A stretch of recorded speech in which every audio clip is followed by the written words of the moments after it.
Donc, pour commencer, à 18 heures par là, on faisait la file d'attente pour l'embarcation. En temps normal, les passagers embarquent après que les bagages aient été embarqués. Mais une chose bizarre, on embarque à 18 heures et jusqu'à 20 heures, on écoute les sons de, de marchandises qu'on embarque. Bon, ça ne nous met pas la puce à l'oreille plus que ça. Parce que moi j'étais à l'étage, j'étais en classe à faire. Donc, le son des chargements, tout ça, on prêtait pas attention parce qu'ils avaient déjà mis la musique, ils avaient déjà mis la télé. Donc, on n'était pas très attentif là-dessus. Mais je sais qu'à 20 heures, j'ai regardé par la vitre et on était toujours à Libreville parce que j'apercevais le bâtiment de Jeanne Bourré. 20h05 par là, 10, les moteurs se sont mis à démarrer. On a quitté les côtes de Libreville. Le temps passait, on suivait les films, on écoutait la musique et tout. Donc 23 heures, je me suis assoupie. Je me suis assoupie, dormir, essayer un peu de faire passer le temps. Parce que on disait qu'on devait arriver le matin 5 heures, donc il fallait tuer le temps. Je me suis dit, autant dormir. J'ai dormi. À 2 heures, je me suis réveillée. Quand je me réveille, c'est même mes compagnons de cabine qui me disent que mais quand tu dors, on est en train de retourner à Libreville. Je me dis c'est une mauvaise blague. On peut pas être en train de retourner à Libreville. Je dors pour tuer le temps. On peut pas retourner à Libreville. Déjà que le bateau bouge un peu trop là parce que moi c'est la première fois que je prends le bateau qui dort et on m'a toujours dit que le bateau qui dort c'est un bateau qui va doucement, calmement, il n'y a pas de bousculade, rien du tout.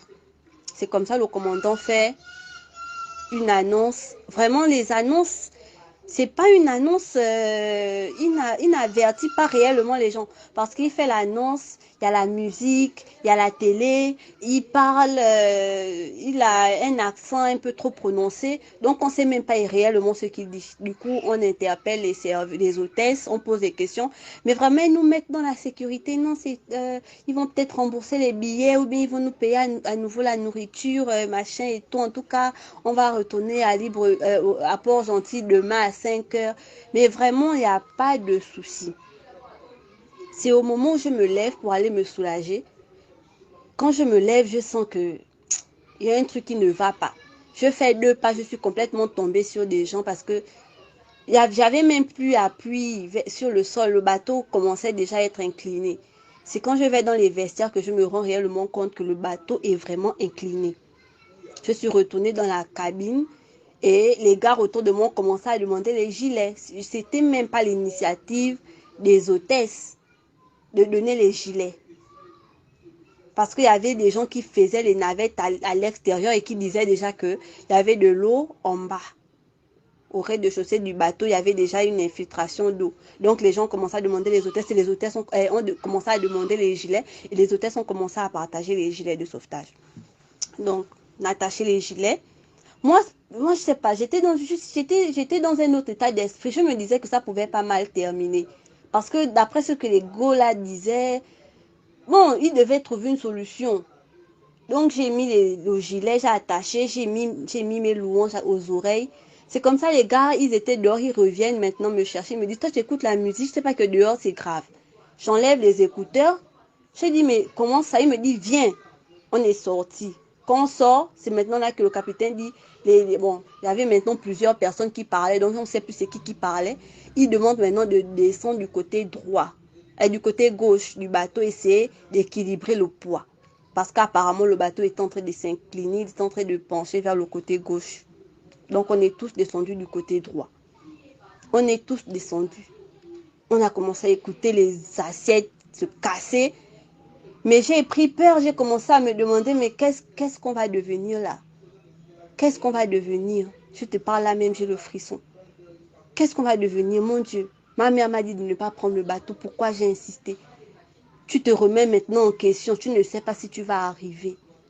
La panique à bord. Tout le monde commence à prier de part et d'autre, à crier. Certains faisaient les notes vocales. Je ne sais pas si ça aboutit chez les parents. D'autres faisaient les vidéos, les téléphones se sont noyés. Sinon, tu allais recevoir des vidéos. Tu es là, tu es inquiète. Moi, je me demandais, mais je vais sauter comment? Après, quand les exercices se sont cassés, On écoute maintenant les voix qui disent sautez, sautez, sautez du bateau, le bateau va couler, sautez. Je ne peux pas sauter. Je me pose la question, mais je ne sais pas où les hélices du bateau se situent. Je ne peux pas sauter comme ça. Maintenant, si le bateau me déchiquette, bon, j'ai trop suivi des films, j'ai jamais assisté. Je me dis, maintenant, si les hélices du bateau me déchiquettent, je fais comment? J'étais là, je me parlais à moi-même. Parce que j'étais seule, je suis venue avec personne. Personne ne me parlait à part les gars avec qui j'étais en cabine. Mais eux aussi, après, on s'est éparpillés, on n'était pas au même endroit. Donc, j'étais un peu là. Le bateau glissait. Le bateau glissait, je ne sais pas si c'est les huiles de quoi qui étaient maintenant. Le bateau glissait du côté droit, on était du côté gauche, même s'accrocher sur les bords là, c'était compliqué. Du coup, lorsque moi j'ai vu les lumières dans le bateau s'arrêter, j'ai pu réfléchir. Je me suis dit, si les lumières se sont arrêtées, ça veut dire que toutes les hélices du bateau se sont également arrêtées. Ça veut dire qu'il n'y a plus d'électricité dans le bateau. J'ai dit aux gens qui ne voulaient pas sauter de s'éclipser, moi je vais sauter. J'ai cascadé comme je pouvais. Je suis très petite. Je ne fais même pas 1,60 m. Mais de façon que j'ai cascadé là. J'ai cascadé. Je me suis projetée de l'autre côté. Je me suis projetée de l'autre côté du bateau. J'étais à l'eau. Et j'ai demandé au gars qui était déjà dans le canoë de me hisser parce que j'avais aucun appui dans l'eau. Et j'avais plus aucune force, quoi. C'est comme si pour sauter, j'avais tellement donné de moi qu'après, j'avais plus de force. On est resté là dans l'eau, on a regardé le bateau se retourner sur lui. Bon, j'étais un peu déconnectée par rapport à ce que j'ai vécu. Donc, je ne savais même pas si tout le monde avait eu les gilets. Il y avait des gens qui demandaient les gilets. Je pense qu'il n'y en avait pas assez. Il n'y avait pas assez de gilets. Les gens demandaient des gilets. Les fusées de détresse ont été lancées, peut-être 2 ou 3 fusées de détresse ont été lancées. On criait, on priait, on chantait, on apercevait les bateaux parce qu'on n'était pas loin de la pointe des Nids. Avant de plonger, avant même de descendre du bateau, j'avais déjà regardé la localisation, j'ai vu qu'on n'était pas loin de la pointe des Nids.